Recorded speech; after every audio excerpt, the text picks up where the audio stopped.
mpendwa Isa Mohamed Abbas, maarufu naitwa Dr. Baisam, ndiye mwanzilishi na mmiliki wa peji hii ya afya na tiba lishe. Lakini kabla ya kuendelea kukujuza kitu gani ambacho tumekiandaa kwa leo, hakikisha una subscribe channel yetu ili kuweza kupata vipindi vingine vijavyo na kuweza kuungana nasi kwa namna moja ama nyingine. Sasa leo hii tumeandaa kitu muhimu sana ambacho kila mwanadada, kila mtu anatakiwa fahamu.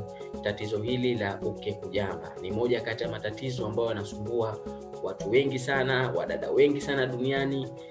Kwa hiyo natakiwa tufahamu kitu gani hasa ambacho kinachosababisha tatizo hili na kivipi tunaweza tukaepukana nalo.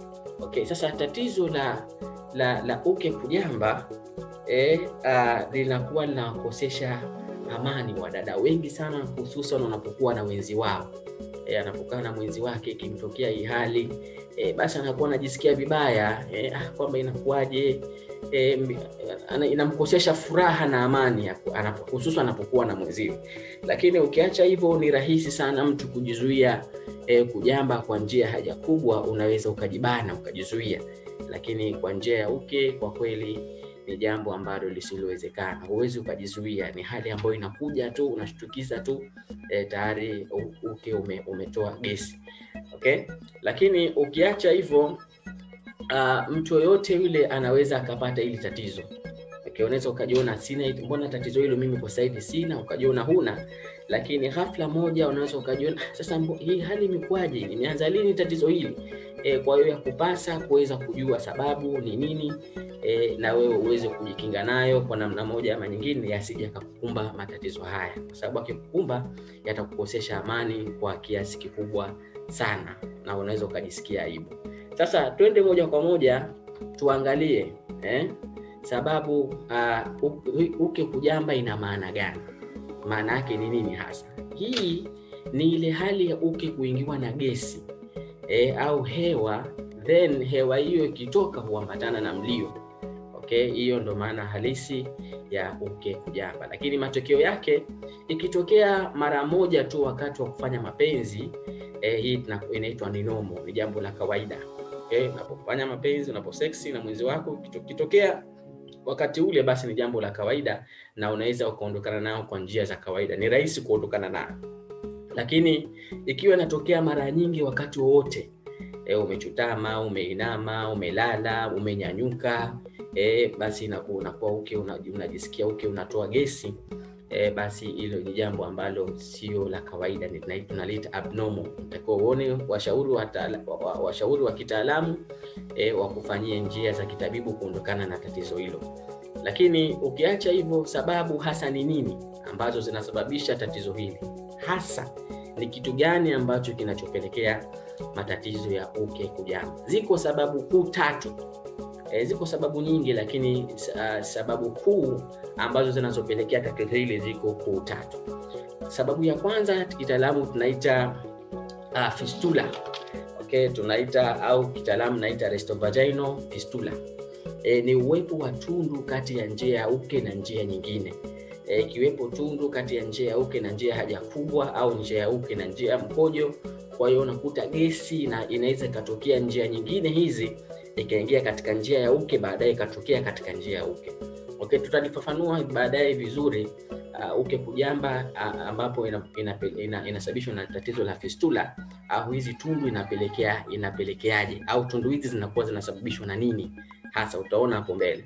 Na pia sababu ya pili ambayo ni kuu nayo inayopelekea uke kujamba ni uke kulegea. Okay, uke unapolegea au unapodhoofika misuli yake hupelekea gesi kuingia ndani kwa urahisi. Okay, na mwisho wa siku gesi ile ikitoka, basi hutoka na mlio.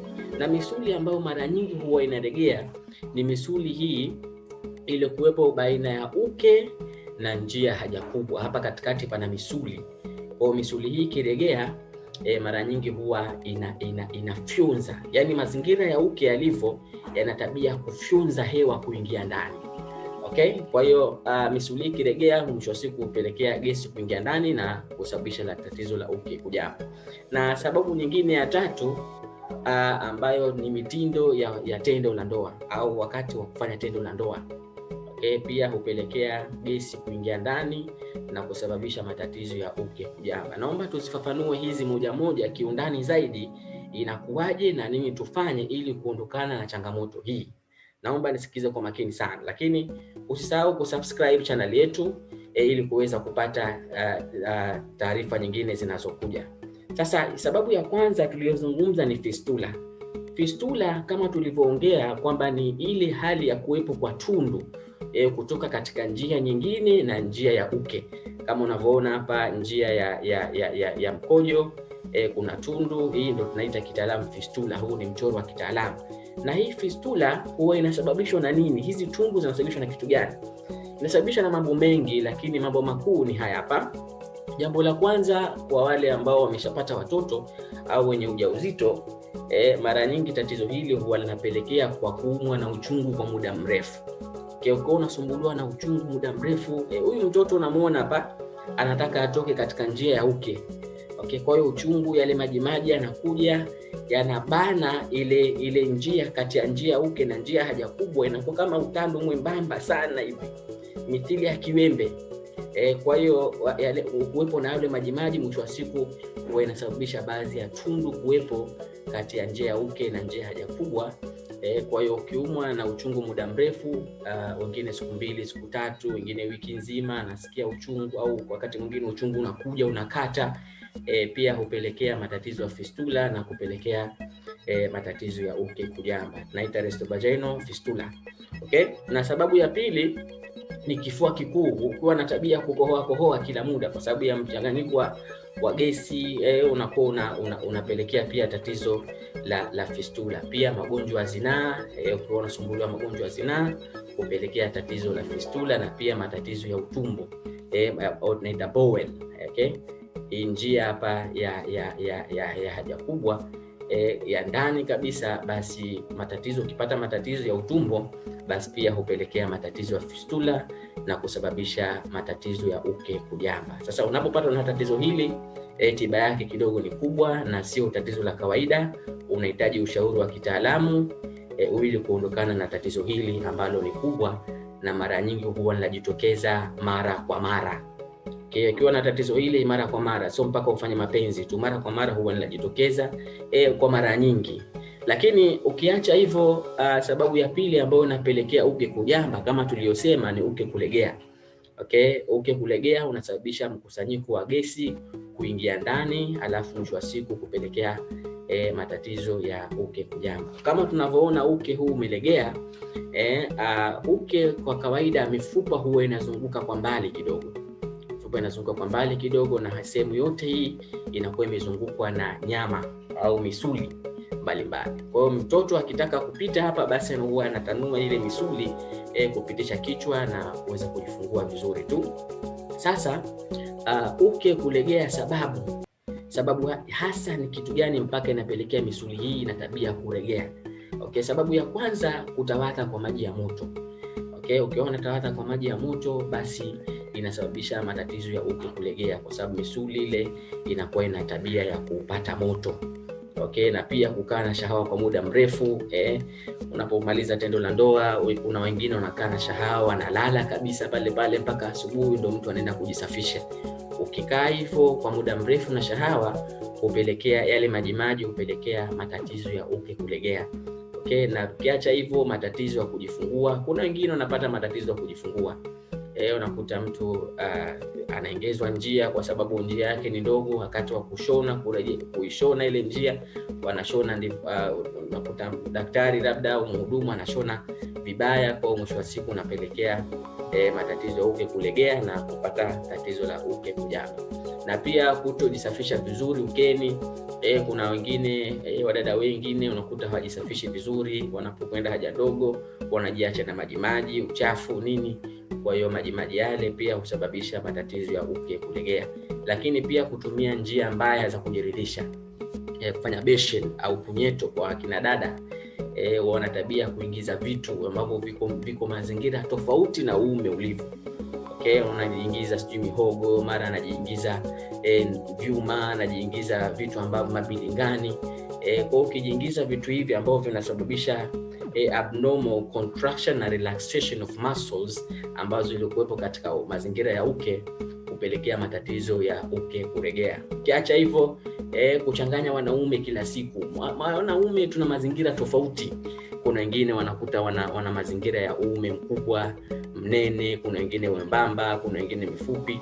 Kwa unapotembea na wanaume wenye design tofauti za uume wao, si rahisi kukuta wanaume wote wanafanana, kila mmoja na namna alivyo. Kwa hiyo ukitembea nao kwa muda mrefu, mchana umetoka na Hamisi, usiku katoka na Juma, asubuhi katoka na John, mwisho wa siku unasababisha matatizo ya uke kulegea, kwa sababu ya zile contractions, zile muscles kujitanua na kujifunga, inakuwa imeingia zimekutana na hali tofauti. Ukiacha hivyo, magonjwa ya zinaa pia husababisha matatizo ya uke kuregea. Na uke ukiregea, jamani, husababisha matatizo ya kuvunja ndoa za watu, kwa sababu unakuta mume au mwanaume unakuta hafurahii kuto kufanya mapenzi au kufanya tendo la ndoa na mkewe au na mwenzi wake, unakuta hajisikii vizuri kwa sababu uke wake haubani vizuri. Kwa hiyo nini tufanye ili kuweza kuondokana na changamoto hii ya uke kulegea?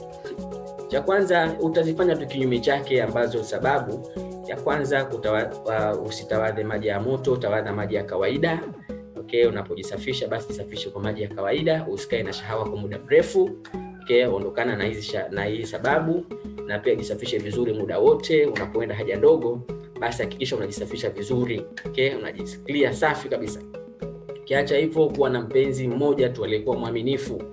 Okay, usiwe na watu wengi walikuzunguka, mara unatoka na huyu unatoka na yule. Mwisho wa siku uke wako unakuwa unaregea, unakuwa huna tena ladha. Okay, kiasi kwamba unakuta watu hawako, hata inasababisha mpaka wakati mwingine kuvunja ndoa au mtu kukukimbia kabisa, kwa sababu hajifeel kufanya tendo la ndoa na wewe. Raha ya uke ni kubana. Okay, acha kufanya nyeto kwa kuingiza vitu ndani.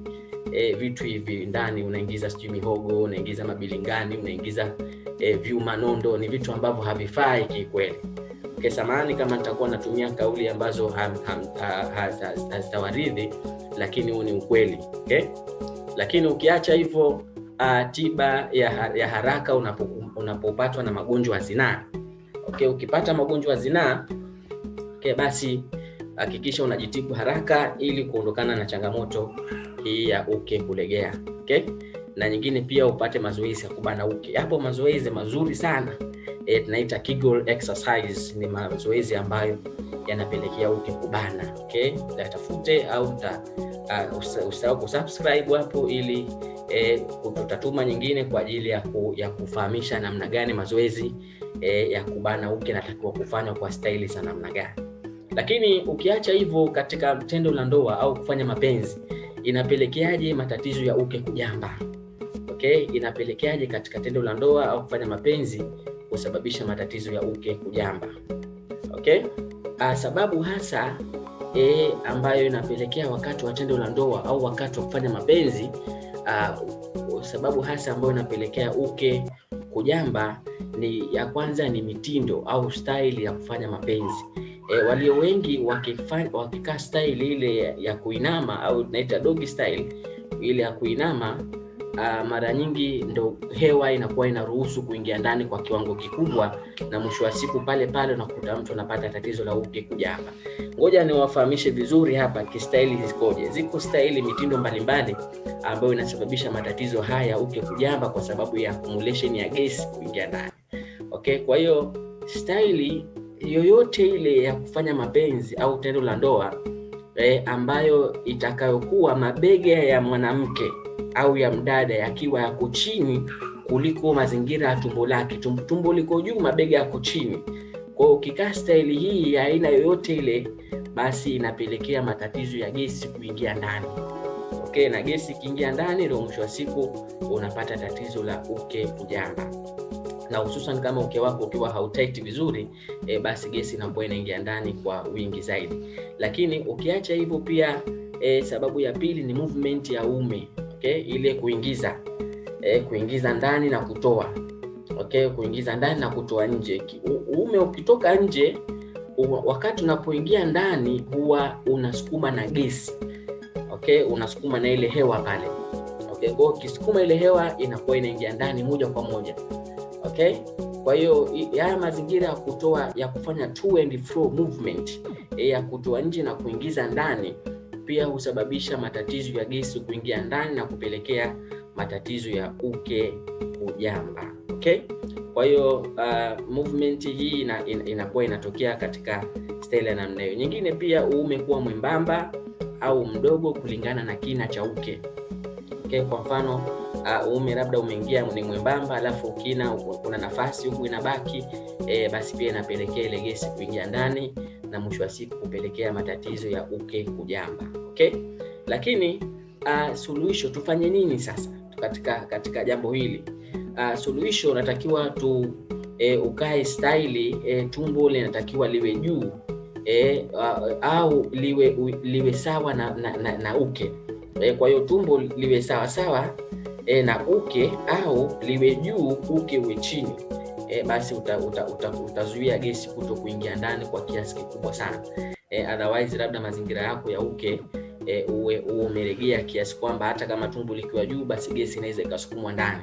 Okay, lakini ni suluhisho mojawapo. Pia movement, katika hii kuzungusha movement, kuingia ndani ya movement ya uume, kuingia ndani na kutoka nje, unaweza ukabadilisha movement. Na ndio maana mashehe zetu na baadhi ya watu wanasema ubadilishe movement.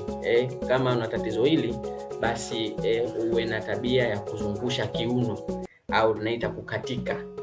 Kwa badala ya kuingia ndani na kutoka nje, basi unatumia kuzungusha kiuno kwa staili hii. Kwa hiyo unakuwa unazuia ile gesi kuingia ndani, especially uume kutoka nje alafu ukasukuma gesi ndani. Okay, na pia katika namna nyingine inabidi ufanye mazoezi. Kuna mazoezi yanaitwa Kegel exercise ambayo yatakufanya uke wako tight. Uke tight vizuri, basi uume ukija au kwa namna yote ile, basi unakuwa gesi haiwezi kuingia ndani. Okay, kwa hiyo kuna mazoezi maalum ambayo tunaita Kegel exercise. Tutakuja kuyaeleza vizuri kwa wale ambao wako katika magrupu yetu. Na mazoezi haya huwa yanachukua muda kidogo kuweza kutaitisha uke. Ukitaka kutaitisha uke kwa haraka, pia zipo tiba mbalimbali za asili za kubana uke. Zipo tiba hizo, na unaweza ukazitumia ukabana uke ukawa kama vile ukafanana kama na bikra. Uke ukibana kiasi hichi, basi unakuwa hausapoti mazingira yote yale ya hewa kuingia ndani. Hata uume ukiingia, basi unakuwa unataitiwa vizuri, mtu anafurahia ndoa yake, na mwisho wa siku unakuta watu wengine, waume wengine, hata kwenda kazini wanakuwa hawataki. Muda wote wa ndani wanataka wakae ndani na wake zao, kwa sababu ya utamu uliokuwepo wa tendo la ndoa linapofanyika. Sasa mazoezi haya Kegel exercise yako mazoezi ya aina mengi. Kama nilivyokusha kutanguliza kusema, tutafahamisha staili gani ambayo unatakiwa ufanye mazoezi ili kurudisha uke katika hali yake. Lakini mazoezi haya huwa yanachukua muda kwa kiasi kidogo mpaka uke utight.